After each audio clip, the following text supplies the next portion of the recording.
అత్యాధునిక టెక్నాలజీతో నడుము మరియు వెన్నునొప్పికి treatment Tejas spine care Somajiguda Sainikpuri Gachibowli. త్వరలో ఢిల్లీలో ఆఫ్ఘనిస్తాన్ ఎంబసీ ఓపెన్ కాబోతుంది. దీనికి కావాల్సినటువంటి ప్రణాళికని ప్రాతిపదికని రెండు దేశాలు కూడా రెడీ చేసుకున్నాయి. ఇటీవలే మనకు తెలుసు ఢిల్లీ రాబోతున్నారు ఆఫ్ఘన్ విదేశీ వ్యవహారాల మంత్రి అని అందరూ అనుకున్నారు, ఆమీర్ ఖాన్ ముతాకి. కానీ ఆయన ఢిల్లీ రాలేదు.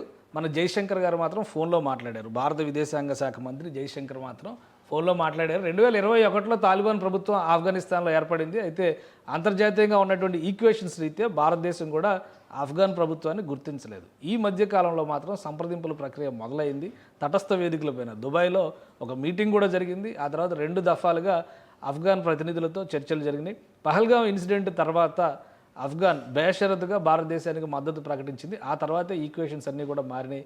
సో ఇటీవల ఫోన్లో మాట్లాడినటువంటి నేపథ్యంలో ఆపన్న హస్తం అందించడానికి భారతదేశం గతంలో కూడా 2 దేశాల మధ్య సత్సంబంధాలు ఉన్నాయి. చారిత్రకంగా వారసత్వంగా మన చరిత్రలో ఉన్నటువంటి కొన్ని కథల్లో పురాణాల్లో కానీ అన్నింటిలో కూడా ఆఫ్ఘన్ అంటే కాంధార రాజ్యం, గాంధార రాజ్యం ఇట్లాంటి చర్చలన్నీ కూడా జరుగుతాయి. సో మరొకసారి ఈ స్టోరీస్ అన్నీ కూడా తెరపైకి వచ్చినాయి.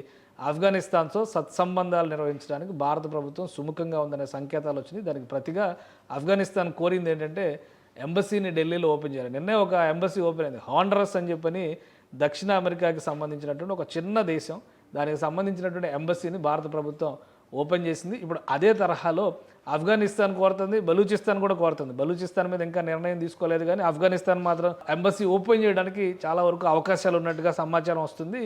ఒక రిపోర్ట్ కూడా వచ్చింది. 2021 నుంచి భారతదేశం ఆఫ్ఘనిస్తాన్కి 50,000 టన్నుల గోధుమల్ని సప్లై చేసింది, 350 టన్నుల మెడిసిన్ సప్లై చేసింది, 40,000 లీటర్లు అంటే పెస్టిసైడ్స్ దీనికి సంబంధించి వ్యవసాయానికి సహకరించేటువంటి ఉద్దేశంతో 29 టన్నుల భూకంప సమయంలో సామాగ్రిని కూడా పంపించింది. ఇంకో విషయం ఏంటంటే ఈ ఇయర్ ఆఫ్ఘనిస్తాన్కి చెందినటువంటి 2,000 మంది విద్యార్థులకి భారతదేశం స్కాలర్షిప్లు ఇచ్చింది.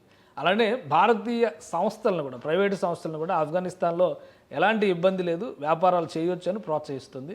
సో ఒక విధంగా సుహృద్భావ వాతావరణం 2 దేశాల మధ్య ఏర్పడి ఉంది.